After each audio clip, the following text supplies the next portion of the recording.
I was just thinking about the last time I tried to have, like, a real conversation in another language. It wasn't just that it was hard, it was Well, exhausting. it's a specific kind of fatigue, isn't it? Yeah. It's not just mental, it's almost an identity fatigue. Yes, that's exactly it. You walk into a room and you feel like a competent, intelligent adult, and then you open your mouth and suddenly you're like a toddler just pointing at things. Or worse, a robot. A robot. Right. The dreaded internal translator. Someone asks, "How was your weekend?" And instead of just answering, my brain just it goes into this panic. Mm-hmm. I translate the question, draft three answers in my head. I'm checking some conjugation table I half remember from high school, and by the time I actually say something, the other person has already moved on. And you're just left standing there feeling like your whole operating system is lagging. Hmm. That feeling, that friction, Hmm. is actually the number one reason people quit. It's not Yeah. the vocabulary. So that is exactly what we are tackling today. If you're listening and you feel stagnant in your English, or if you kind of feel like you're perpetually running late on your language goals, this deep dive is for you. We are unpacking a massive stack of resources today. We are. We've got insights on brain training, the psychology of goal setting, a huge toolkit of native idioms, Yeah. and some surprisingly deep grammar hacks. And what I love about this particular snack is that it flips the script. We're not talking about just memorizing more words. No, we're talking about a fundamental shift in how you operate. The mission here is to move you from being an English student to, well, an English speaker. Let's start with the headspace, because I think that's where most of us fail before we even begin. There's some really convicting stuff in here about the psychology of learning. They draw this line between a dream and a goal that I found, honestly, a little painful to read. It stings because it's true, right? We tend to confuse the destination with the vehicle. The dream is that big, shiny outcome. I want to speak fluent English in a boardroom in New York. Which is a great dream. I mean, I want that dream. Absolutely. You need the dream. The dream provides the why. But you can't live in the dream. If you only have the dream, you're just wishing. So the goal is the how. The goal is the gritty, boring reality of how. The goal is, I will listen to a podcast for 15 minutes at 8 a.m. every single morning. They use this analogy that dreams and goals are a team that has to travel together. If you have the goal without the dream, you just burn out because there's no purpose. Right. But if you have the dream without the goal, which I think is where 90% of us live, you never actually move. Exactly.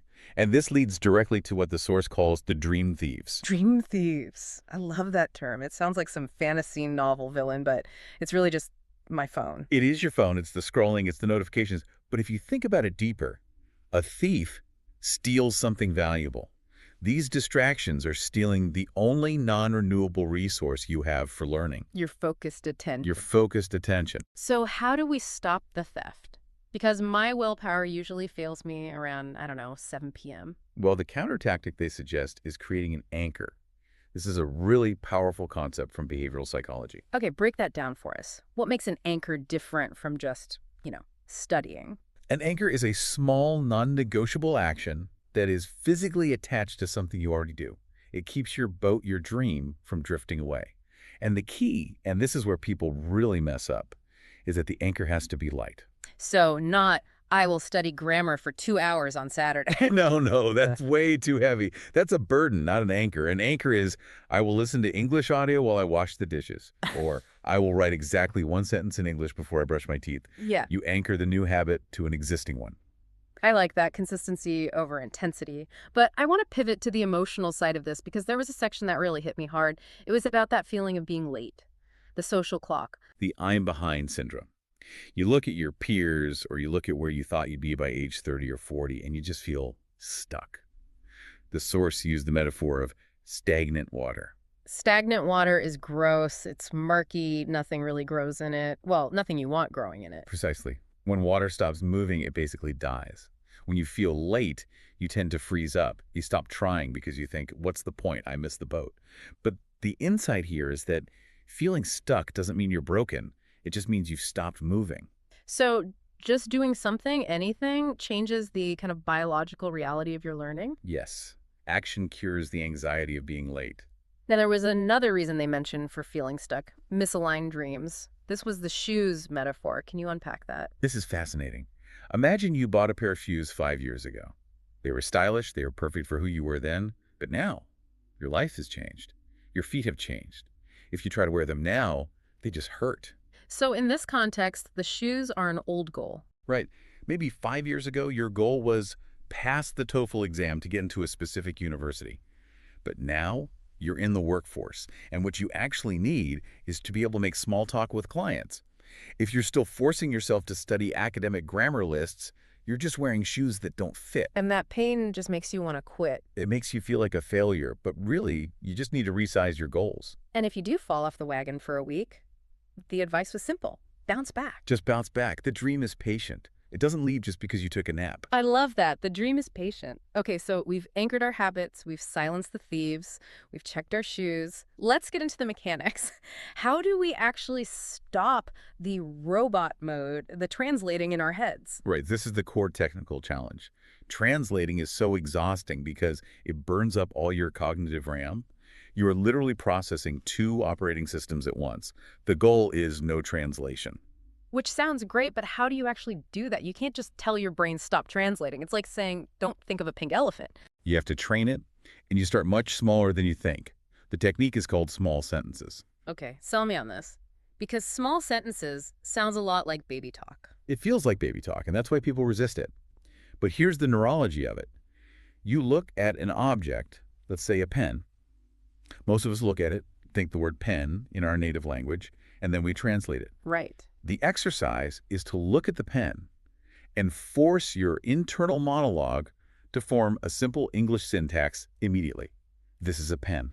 The pen is blue. I am holding the pen. Exactly. You just narrate your immediate reality.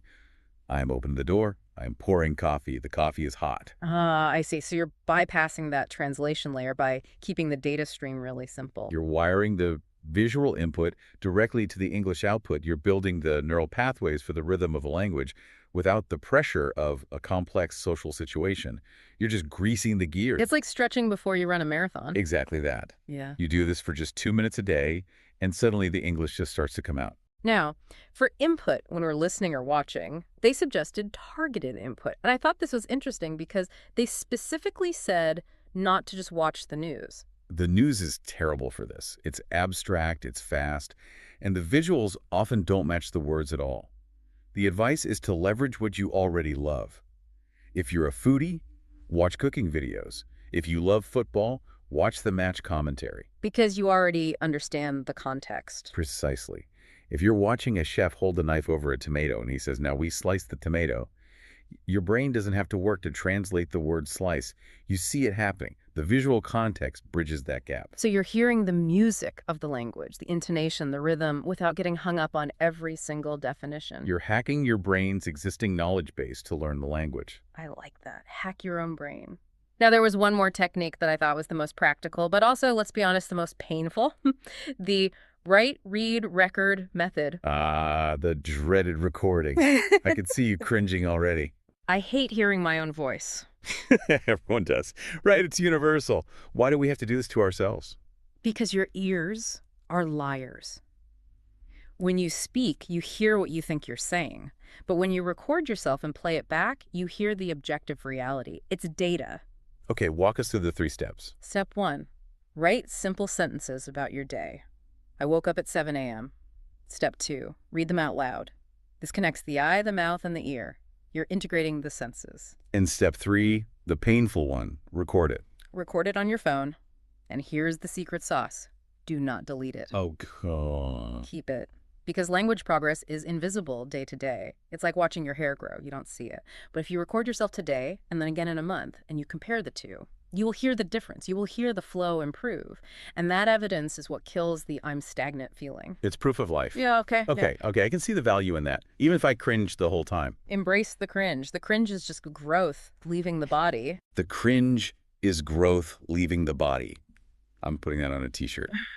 Okay, let's move from training the brain to actually sounding like a human. We have a massive list of idioms and phrases here. This is the fun stuff. This is where you move from communicating data to communicating personality. Let's break these down by vibe, because knowing the dictionary definition just isn't enough. You need to know the social signal. Let's start with relaxation. Right, so I am relaxing is fine, it's accurate, but I'm just chilling. It says something different. It says, I'm cool, I'm casual, I'm approachable. What if you're past relaxing? What if you are just dead tired? I'm beat. Simple, punchy. Or, if you have absolutely nothing left in the tank, I'm running on fumes. That is such a vivid image, like a car sputtering down the highway. Exactly. And when you finally crash, you Yo, hit the hay. hit the hay. I've always loved that one. Okay. Okay, let's flip it. Work mode. You're in the office. You need to sound professional, but also dynamic. You don't just start a project, you get the ball rolling. It implies momentum, physics even. And if everyone is chatting and you need to focus. You get down to business. Now, here's a nuance I see people miss. The difference between being busy and being swamped. This is a great distinction. I am busy can sometimes sound a little dismissive. It can sound like I don't have time for you, but I'm swamped implies I am stuck in a swamp of work, please send help. It invites sympathy, not resentment. And if you're working late to get out of that swamp. You're burning the midnight oil. Okay, let's get into the spicy stuff. Social friction. Office politics. Because textbooks usually teach us to be polite little robots, but the real world is messy. It is, and you need language for the mess. So imagine you're at a networking event. It's awkward, total silence. What do? You need to break the ice. And if you know a secret, but you really can't tell anyone? You absolutely must not spill the beans. Okay, here's one I hear all the time in corporate environments. When something goes wrong and someone blames you to save themselves? They threw you under the bus. It's such a violent image. It is brutal, but it perfectly captures that sudden catastrophic betrayal.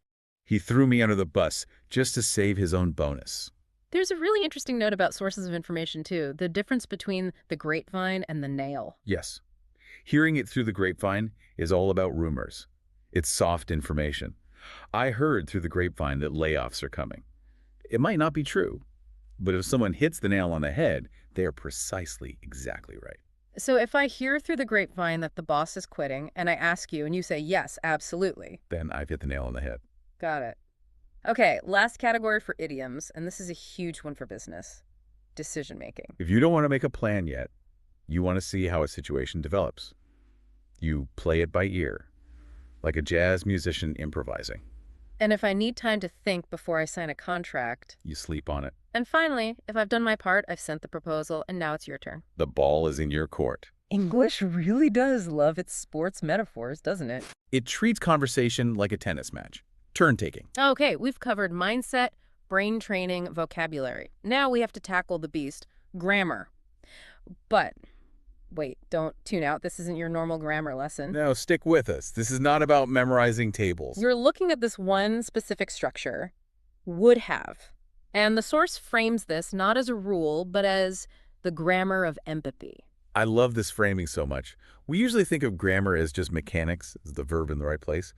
But this structure, would have, is almost exclusively used for emotional intelligence. It's for regret, for politeness, for maintaining relationships. So let's look under the hood. What's the formula? It's would plus have plus the action, and the past participle I would have called. It describes a possibility in the past that just didn't happen. Why is that empathy? Give us a real-world scenario. Okay, imagine you didn't help your friend move house because you were sick. You could just say, I didn't help you. Which is factually true, but ouch, it sounds so cold. It sounds like you didn't care. But if you say, I would have helped you, but I was sick. Ah, I see. You're creating a parallel universe. You're saying, in the world where I wasn't sick, I was totally there for you. Exactly. It signals, my intention was good, I am a good friend, despite my absence. It validates the relationship. This is also the secret weapon for saying no to invitations without being a jerk, isn't it? It is the ultimate polite rejection. Instead of, I can't come to your party, which is so flat, you say, I would have loved to come, but I had to work. You're accepting the spirit of the invitation while declining the reality of it. That is so useful. But the source highlighted a very specific mistake that learners make here. And I think I've definitely made this mistake myself. It's the classic trap. Learners often try to combine the past tense with would directly. They'll say something like, I would go yesterday. I would go yesterday. Why is that wrong? Because I would go sounds like a habit. When I was young, I would go to the park every Sunday. That sounds repetitive. If you're talking about a specific event that failed to happen, you need that have in there. You have to perfect that structure. I would have gone. I would have gone. I would have helped. I would have called. Exactly. And there's one more cool variation she mentioned. It would have been fun. That's a good one for reflection. Or complaining. Yes. The party would have been fun if the music wasn't so terrible. You're critiquing reality by comparing it to a better version of what could have been. It's a very sophisticated way to complain. So it really is a tool for social navigation. It's not just grammar, it's manners. That's the deep dive takeaway right there. Language isn't just code, it's social glue. We have covered a tremendous amount of ground today. We've gone from fighting dream thieves to narrating our own toothbrushing to spilling the beans and finally the polite art of would have. It really is a comprehensive toolkit for that identity shift we talked about at the very beginning. So if we had to synthesize this into a game plan for the listener, someone who's maybe driving to work right now or doing the dishes, what does that look like? I think it comes back to the anchor. Stop trying to be the perfect student who studies for 3 hours once a week and then hates themselves for not doing more. Just be the imperfect speaker who engages for 10 minutes every single day. And think in those small sentences, the car is red, I am driving. Exactly. Quiet the internal translator by simplifying the input. And don't be afraid to use the shortcuts. Use in a nutshell to summarize. Use I would have to be polite. And remember the challenge from the source material. The ball is in your court. Yes. We want you to take one micro action today, just one. Write one sentence about your day in the past tense, or record 1 minute of audio on your phone. Just 1 minute and don't delete it. Do not delete it. That recording is your baseline. Keep it. Compare it next month. You need that objective proof of growth to keep those dream thieves away. I love that. It's tangible. It turns the ghost of progress into something you can actually hold. And if I can leave you with one final thought from the source material that really resonated with me. They said you don't need to be perfect. You just need to be loyal to your dream. And that word loyalty just struck me. It's not about intensity or speed. It's about sticking with it, like a good friend. It is never too late to start over. Loyalty to your dream. That is a beautiful place to end. Listeners, thank you for diving deep with us today. We hope you feel a little less like a robot and a little more like, well, you. In English. In English. Thanks for listening. Goodbye, everyone.